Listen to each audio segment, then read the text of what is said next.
কিনার থেকে এখন সাগরের কিনারে গেলেন, ওখানে যায় দেখে জাহাজ রেডি, জাহাজে উঠছেন, আরো শত শত যাত্রী আছে।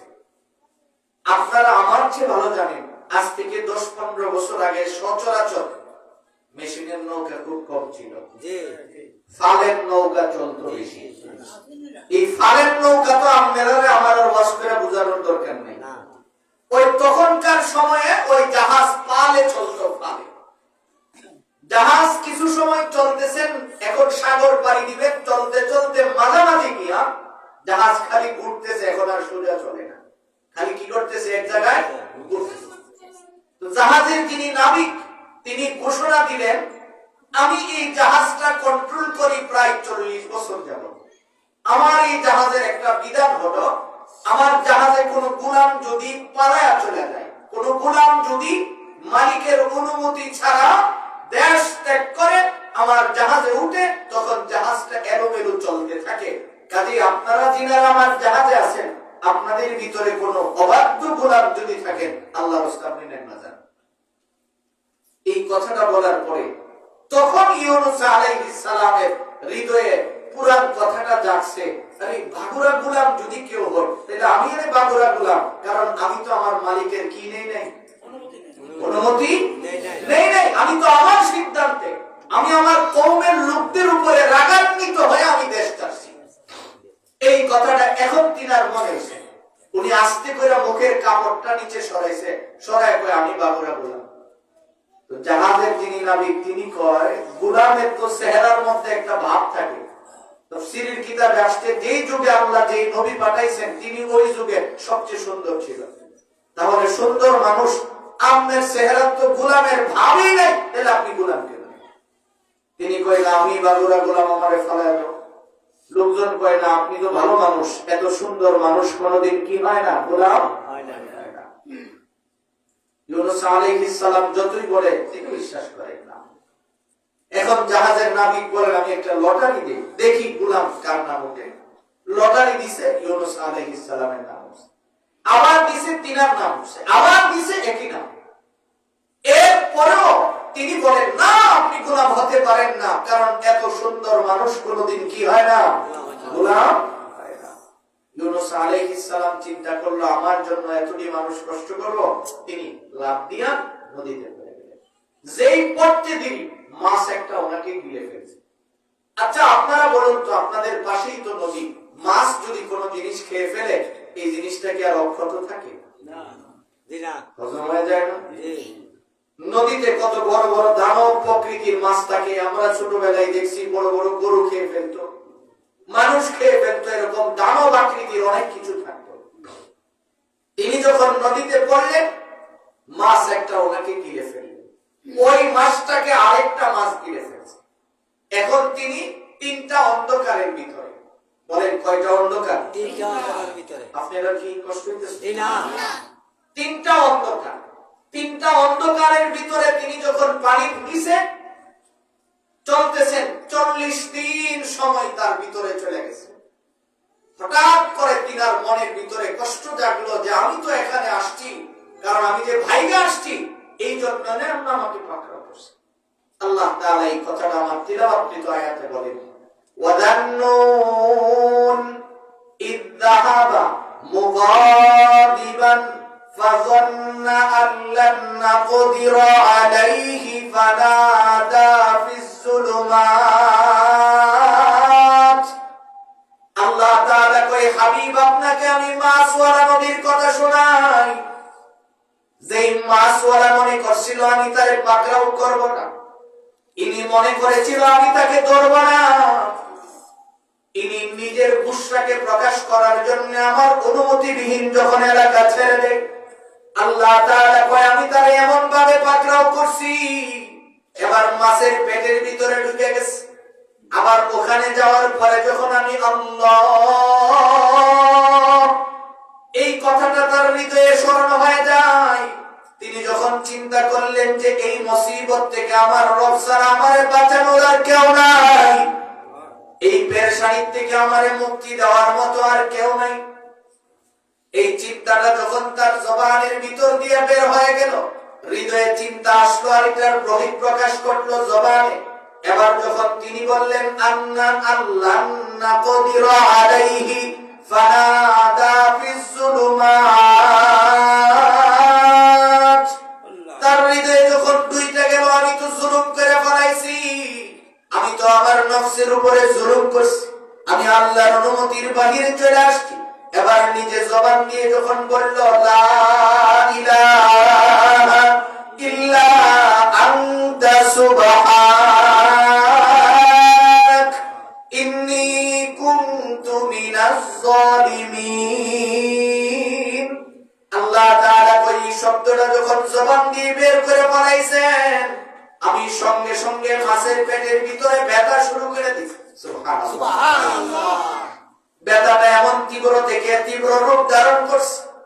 এবার মাছের পেটের ভিতরে যখন ব্যথা শুরু হয়ে যায়, মাছটা খালি পাগলের মতো দৌড়াইতে থাকে। এক পর্যায়ে নদীর কিনারে আইসা ইউনুসকে আস্তে করে ছেড়ে দিলেন। সুবহানাল্লাহ। এবার ছেড়ে দেওয়ার পরে ইউনুসের শরীরটা এত নরম হয়ে যায়, তুলতুলে নরম হওয়ার কারণে 40 দিন মাছের পেটের ভিতরে থাকার কারণে কালারটাও সাদা দবদবে হয়ে গেছে। এবার নরম শরীর নিয়ে চলতেও পারে না, কিছু করতে পারে না, কিন্তু দুনিয়ায় আসার কারণে তার খাবারের প্রয়োজন। আমি আল্লাহ নদীর কিনারের একটা হরিণকে, জঙ্গলের কিনারের একটা হরিণীর দুধের বাটের মধ্যে এমন পরিমাণে দুধ দিয়ে দিলাম, যন্ত্রণায় হরিণটা নিজে ওনার কাছে আসলে আইসে আবার নিজে ধাক্কা দিয়ে তার দুধের বাটটা তার মুখে ঢুকায়া দিলেন। সুবহানাল্লাহ। ওই দুধ খাওয়ার পরে এখন যখন শরীরে শক্তি আসছে, কিছুদিন যাওয়ার পরে শরীরটা যখন স্বাভাবিক হয়ে যায়, ইউনূস আলাইহিস সালাম মনে মনে সিদ্ধান্ত নিল, আমি আর লুকালে ফিরব না, আমি তাড়াহুড়া করে আমার যতই কষ্ট হোক না কেন আমি আমার নিজের দেশ ছাড়া অন্য দেশে যাব না। এবার সাগর থেকে যখন নদীর কিনারে আসলেন, নদী পার হওয়ার পরে তিনি যখন ছোট নদীর সামনে আইসা দাঁড়ায় গেলেন, ছোট নদীর সামনে দাঁড়ানোর সঙ্গে সঙ্গে দেখে যে ছোট একজন নওজোয়ান মানুষ দাঁড়ায় আছে। ইউনূস আলাইহিস সালামের চেহারার দিকে তাকিয়ে বলেন, আপনি তো জামানার নবী ইউনূস। ইউনূস আলাইহিস সালাম কই, তুই আমারে কেমনে চিনলি? কই, আপনার সাথে পরে কথা হবে, আপনি আমার সাথে চলেন। এবার ওই মাছওয়ালার নবীকে, নদীর কিনারে দাঁড়ানো ওই মাছ মারনেওয়ালা ব্যক্তি, ও কয় আপনি আমার সাথে চলেন, বাড়ির সামনে নিয়ে কয় আপনি এখানে দাঁড়ান। বাড়ির থেকে মাসুম বাচ্চাটাকে বের করে আইনা ওনার খুলে দিলেন। এবার হারানো সন্তান যখন ফেরত পাইলেন, তিনি আনন্দিত না বেজার? আনন্দিত। বাচ্চাটাকে খুলে নিয়ে বারবার চুমু খেলেন। ওই নদীর মাছ মারনেওয়ালা ব্যক্তিকে জিজ্ঞেস করে, এই মেয়ে তুমি আমার সন্তান পাইলা কোথায়? ওই ছেলে বলেন, নবী আপনি আমার এই কথা জিজ্ঞেস করবেন না, আজকে 40 দিন ধরে আমি প্রতিদিন কোনো কাজ করি না, সারাদিন নদীর কিনারে যায় বসে থাকি, আপনি কখন আসবেন আর আপনার সন্তান আমি ফেরত দিব? সুবহানাল্লাহ। কই, আমারে কে যেন একজন ডাইকা বলছে, এই নদীর কিনারের মানুষ শোনো, তোমার কাছে আমি ছোট বাচ্চাটারে আমানত দিলাম, এটা দুনিয়ার সাধারণ কোনো সন্তান না, এটা হলো আমার নবী ইউনূসের সন্তান। যতক্ষণ তারে না পাবি সর্বোচ্চ সম্মানের সহিত লালন পালন করবি। সুবহানাল্লাহ। এই যে লালন পালন করালেন তিনি কে? আল্লাহ। আর জোরে বলুন না, তিনি কে? আল্লাহ। এবার নদী পার হয়ে বাচ্চারে খুলে নিয়ে যখন জঙ্গলের কিনারে চলে গেলেন, একজন কাটুরিয়া আইসা যখন দেখলেন নবী আর তার কুলের মধ্যে ছোট একটা বাচ্চা, ওই কাটুরিয়া কয়, আপনার কুলে যেই বাচ্চাটা আছে তার সেম ফটোকপি আমার কাছেও একটা আছে। আপনি দাঁড়ান, আমি ওখানে নিয়ে আসি। এবার বড় সন্তানটারে যখন নিয়ে আসলো, জিজ্ঞেস করে কোন জায়গাতে পাইলাম? কাটুরিয়া কয়, আমারে জিজ্ঞেস করেন না, আমি হঠাৎ করে কাঠ কাটার জন্য যখন জঙ্গলের কিনারে আসছি, ওখানে দাঁড়ানোর পরে আমি সন্তানটারে দেখছি, একটা ভাগ জিব্বা নাড়ায় নাড়ায় আমারে পড়ে গেছে। এই সন্তানটা নবীর সন্তান, সাবধান, তার সাথে কোনো বেয়াদবি করবি না, এই সন্তানটা নিয়ে রাখ, যতদিন নবীর না পাবি ততদিন তুই লালন পালন করবি। সুবহানাল্লাহ। আমি তো 40 দিন ধরে এই জায়গায় দাঁড়ায় রয়েছি, আপনি কখন আসবেন? এবার দুইটা সন্তান রে কোলে জড়ায় যখন নিনুয়া প্রদেশের দিকে রওনা হয়ে যায়, একটু সামনে যাওয়ার পরে দেখি ওই বোকারে ছেলেরা রাস্তায় দাঁড়ানো, তিনি ওরারে দেখে রাস্তায় ঘুরে বেড়াইছে, না জানি ওরা যদি আমার সন্তানগুলিরে আবার সিনায় নিয়ে যায়। ওরা দৌড়ে এসে পায়ের মধ্যে জড়ায় ধরে কয়, আপনি ভিন্ন রাস্তায় যাবেন না। আজকে 40 দিন ধরে আমরা নেতার নির্দেশে রাস্তায় দাঁড়ায় রয়েছি। আপনি যখন আসবেন আপনাকে তাড়াতাড়ি আমাদের নেতার বাড়িতে নিয়ে যাব। ওখানে নিয়ে যাওয়ার পরে আমাদের নেতা আপনার কাছে মাফ চাইব। সুবহানাল্লাহ। যেই মাত্র নেতার বাড়িতে নিয়ে গেলেন, দেখে প্যারালাইসিস রোগীর মতো একজন শুয়ে আছে। ইউনূস আলাইহিস সালামের বিবি ডাক দিয়া কয়, আপনি আসছেন? এই যে আমি আপনাকে বলছিলাম আপনি আমারে আল্লাহর রাহে ছেড়ে দিয়ে চলে যান। ওই যে দেখেন না, ও যেদিন আমারে বাড়িতে আসছে, ডান হাতটা আমার দিকে যখন বাড়াইছে, ওই হাতটা ওসল করে দিছেন আল্লাহ। বাম হাত যখন আমার দিকে বাড়াইছেন, বাম হাতটা ওসল বানিয়ে দিয়েছেন আল্লাহ। এবার জবান দিয়ে আমার সাথে কথা বলতে গেছে, জবান বন্ধ করে দিছেন আল্লাহ। কত বড় জালিম, তারপরও পাগুলি দিয়ে খুঁড়ে খুঁড়ে আমার সামনে আসতে চায়। এই জন্য রব্বুল আলামিন তার পায়ের শক্তিটাও ছিনিয়ে নিছেন। ওই যে দেখেন না, জমিনে পড়ে রয়েছে। ওই কওমের লোকেরা বলেন, আমাদের নেতার জন্য আপনি একটু দোয়া করেন, আপনার বিবিরে আপনি নিয়ে যান। এবার স্ত্রীকে যখন নিয়ে যায়, নেতার জন্য দোয়া করার পরে তারে সুস্থ কে করে দিয়েছেন? আল্লাহ। সুস্থ হওয়ার পরে সসম্মানে অনেকগুলি স্বর্ণ মুদ্রা হাদিয়া দিয়ে বলেন, হুজুর আপনি আমাদের এলাকা ছেড়ে দেন, আপনি তাড়াতাড়ি আপনি আপনার এলাকায় চলে যান। ইউনূস আলাইহিস সালাম যখন নিনওয়া প্রদেশের সামনে গেলেন, 4 লক্ষ লোকের কানে আওয়াজ পৌঁছে গেছে, তোমাদের নবী তোমাদের কাছে ফেরত আসছে। ওই যে 4 লক্ষ লোকেরা দৌড়ে এসে খাওয়াও করে কান্নাকাটি করে বলেন, হুজুর আপনি আমগরে মাফ করে দেন। এই জন্য রব্বুল আলামিন কয়, পৃথিবীর মানুষ শোনো, ওই মাছ ওরা মনে করছিল আমি তারে পাকড়াও করব না। নিজের গুসাকে প্রকাশ করতে যায়, নিজের মনের কথাটাকে নিজের ভিতরে রাখাই আমি আল্লাহর সাথে প্রকাশ না কইরা নিজের সিদ্ধান্তে এলাকা ছেড়ে দেওয়ার কারণে আমি তারে এমন ভাবে পাকড়াও করছি, 40 দিন মাসের ভিতরে আমি রাখছি। সুবহানাল্লাহ। আবার ওখান থেকে তাকে বের করছি কেন? কারণ তিনি আমার কাছে বলছে, ফাস্তাজাবনা লাহু ওয়া নাজ্জাইনাহু মিনাল গাম্মি ওয়া কাযালিকা নুনজিল মুমিনিন। আল্লাহ তাআলা কয়, হাবিব আমি ইউনূসকে যেভাবে নদীর কিনার থেকে উঠায় আনলাম, মাছের পেটর থেকে যেভাবে বের করে আনলাম, হারানো সন্তানগুলি যেভাবে ফেরত দিলাম, কিয়ামত পর্যন্ত আপনার উম্মতের মুমিনেরাও যখন কঠিন বিপদে পড়ে যায়, ওরা বিপদে পড়লেও যদি ডাক দিয়ে বলেন আল্লাহ,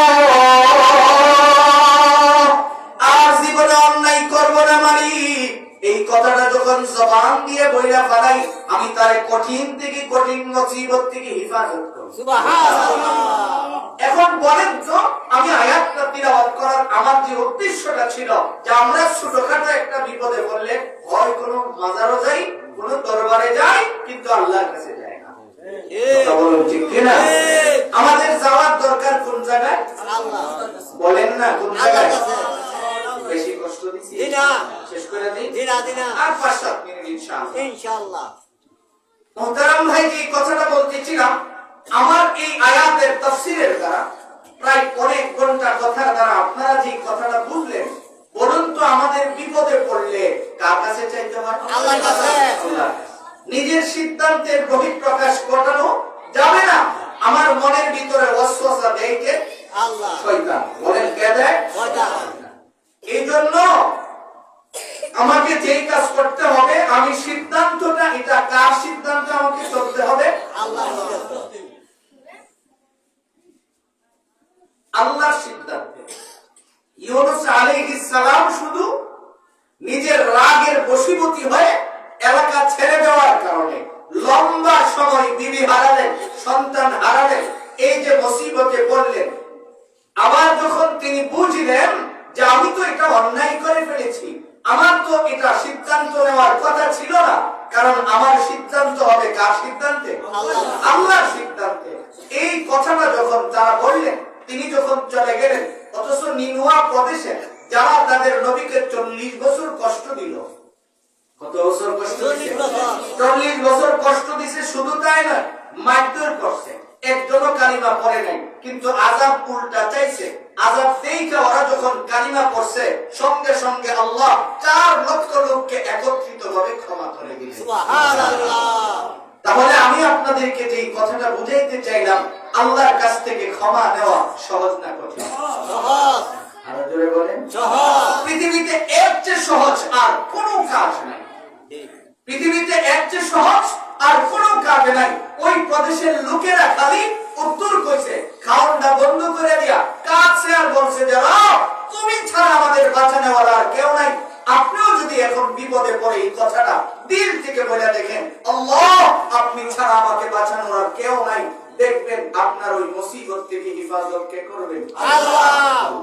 পৃথিবীর জমিনে বুড়ি বুড়ি ইতিহাস আছে, আল্লাহ তাদেরকে হিফাজত করেছেন। মানুষ যত বিপদেই পড়ো সবাই ছেড়ে দিছে, বাইরে পড়ে গেছে। হযরত ইউসুফ আলাইহিস সালাম কূপের ভিতরে পড়ে বসছিল যে আল্লাহ তুমি ছাড়া আমাকে সেভ করার কেউ নাই।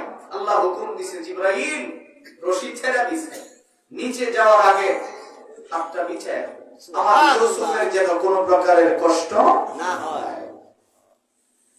ইব্রাহিম আলাইহিস সালাম দোয়া করছেন, 83 বছর বয়স, টানা 13 বছর দোয়া করছেন, রব্বি হাবলি মিনাস সালিহিন, আল্লাহ আমার একটা নেক সন্তান দাও। কত বছর দোয়া করছেন? 13 বছর। বলেন কত বছর? 13 বছর। আমাদের জাতির পিতা ইনি দোয়া করছেন কত বছর? 13 বছর। আর আপনি দুপুর বেলা জুম্মার সময় গেছেন 10টা টাকা দিয়া একটু দোয়া করেন, একটু অসুবিধা আছে, এসারের সময় দিলেন, দোয়া করছিলেন নি? বুঝি করছিলাম তো, আমাদের কিছু বুঝতেছি না। আমরা জুম্মার সময় তো আছে, এসারের সময় বেটারে দেখেন আপনি ফান না। আপনি কি ইব্রাহিম নবীর চেয়ে বড় হইছেন? না। তো তিনি দোয়া করছেন কত বছর? 13 বছর। আমরা 5 দিন 7 দিন অপেক্ষা করেন না, জানকে একটা মুরগি দিলাম বাবা, দিলাম এত সোজা। আপনি কেন এমন হলেন? আপনাকে এই কথাটা কে শিখালেন যে আপনি রবের বাহিরে কি আরেক জায়গায় চাইতে হবে? আমার আল্লাহর কাছে কি এগুলি নাই? আছে। আল্লাহ যদি আপনাকে শুধু এইটুকু জিজ্ঞেস করে আমি তোরে কি দিলাম না তুই 1 মিনিটে একটা কথা শোনাই। এই যে আমাদের হাতে এখানে রোগ আছে, রোগ আছে না? শুধু কি আমার না আপনার রোগ? সবার আছে। এর ভিতরে রক্ত আছে, এর কালার লাল। আপনারও কি লাল হয়? অন্য কালার লাল তো কোন লাল যেটা তো কইতেন। এই রক্তের ভিতরে আল্লাহ 5টা জিনিস রাখছেন, একটার কমতি হলে এই মানুষটা অসুস্থ হয়ে যায়। এই রক্তের ভিতরে একটা চর্বির প্রলেপ আছে, চর্বি যেটাকে কোলেস্টেরল বলা হয়। চর্বির মাত্রাটা যদি কম থাকে রক্তটা ঠান্ডা হয়ে যাবে। এই জন্য চর্বি থাকার কারণে রক্ত গরম থাকে, শরীর গরম থাকে। এই চর্বি যদি বেশি হয় ডাক্তার কয় ওষুধ খায় কমান। কমে গেলে কয় আপনার হিমোগ্লোবিন কমে গেছে, এটা বাড়ান, রক্তের উৎপাদন বাড়াইতে চেষ্টা করেন। এই যে